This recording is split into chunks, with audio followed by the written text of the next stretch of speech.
இயேசு என்னும் இரட்சகர் நமக்கு இருப்பதனால் நான் மிகுந்த மகிழ்ச்சி அடைகின்றேன். என் வசனத்துக்கு நடுங்குகிறவனையே நோக்கி பார்ப்பேன். ஏசாயா 66:2 என்னுடைய கரம் இவைகளையெல்லாம் சிருஷ்டித்ததினால் இவைகளெல்லாம் உண்டாயின என்று கர்த்தர் சொல்லுகிறார்.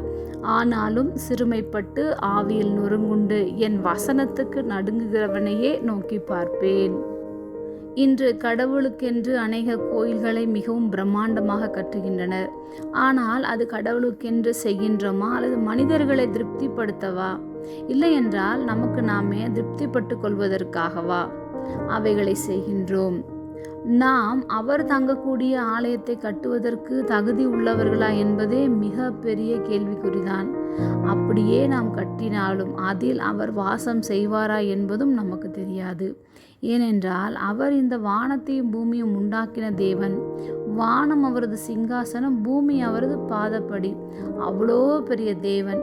அவர் நம்முடைய இருதயத்தில் வாசம் செய்யவே விரும்புகின்றார். நாமே அவர் தங்கும் தேவாலயமாக இருக்கின்றோம். எருசலேம் தேவாலயத்தை பார்க்கிலும் பெரியவராக இருக்கின்றவர். அவருடைய வசனத்துக்கு நடுங்குகிற நம்மை நோக்கி பார்க்கின்றார். அவருடைய வசனம் நமக்கு நேராக வரும்போது அவைகளை உற்று கவனித்து கேட்டு கைக்கொள்ளுவோம். அந்த தெய்வீக பயம் நமக்குள் ஏற்படும்.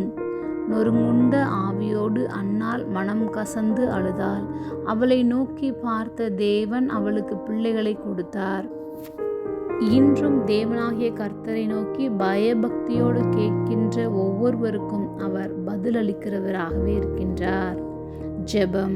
அன்பின் பரம தகப்பனே, எப்பொழுதும் எங்களோடு கூட இருக்கிறவராகவே இருக்கிறவரே, உம்முடைய வசனத்துக்கு நடுங்குகிறவனையே நீர் நோக்கி பார்ப்பதற்காக நாங்கள் நன்றி செலுத்துகிறோம்.